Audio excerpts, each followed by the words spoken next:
Hi guys, I'm Michaela and I did my research paper on international news media. My research question was, how has media censorship and propaganda changed in our nation as well as other countries? So I chose this topic because I went back and forth trying to think of how I wanted to do a research topic on different international mass media laws and such, but I didn't really find much. There was not many articles that went into depth on how the law is differentiated, other than the fact that some countries are more developed than other countries when it comes to media and laws. What I did find when researching international news media laws was that although countries have certain mass media laws, they all still participate in some form of censorship and propaganda.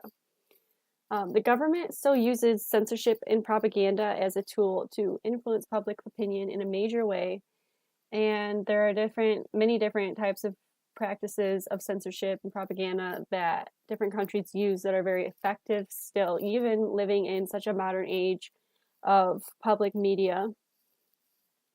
What I found also was that a number of scholars suggest that access to uncensored information opens societies and empowers citizens with new tools. Each country has their own opinion and view of other countries and situations, like, for example, terrorist attacks due to all the censorship and propaganda. And we live in a nation where it's becoming harder and harder for governments to practice censorship and propaganda due to the sufficient amount of information we have access to on a worldwide web. So the research paper I'm doing analyzes the different ways that countries implement censorship and propaganda to their advantage and how effective it is.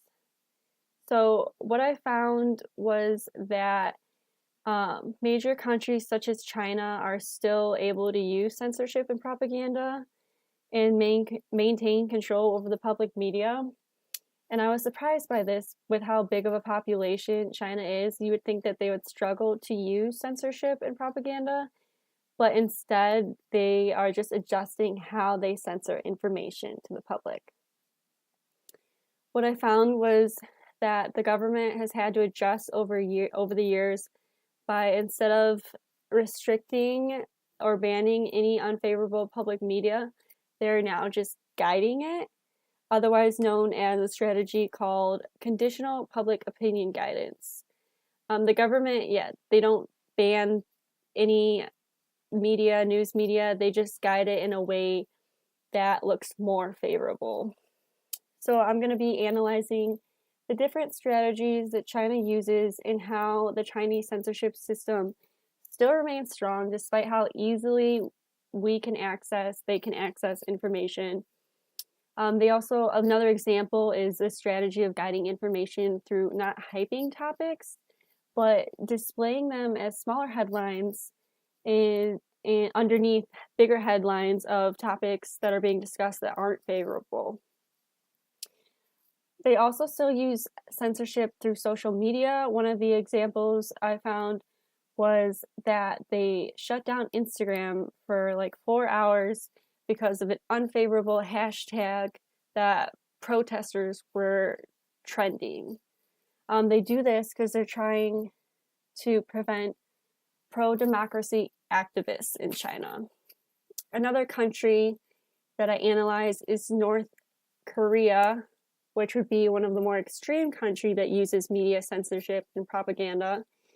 And I found, despite this modern age of public media, there's still only 1,024 known IP addresses in the country compared to the 1.5 billion in the United States. This suggests that very few people actually even use the internet out there. And they still manage to remain extremely in control of the public media. I did a little research on Russia, and I found that in Russia, they still practice censorship, and their method of practicing it is kind of how they misinform the public. And so they have misinformation, and a lot of them don't know what to believe. Overall, I found my major findings were that the effectiveness of mass media censorship and propaganda just varies amongst different countries and nations. It still remains strong in other countries, They're just having to adapt their practices, and I'm sure they will continue to adapt their practices. In my research paper, I'm going to further discuss how the United States censors information compared to China, Russia, and North Korea.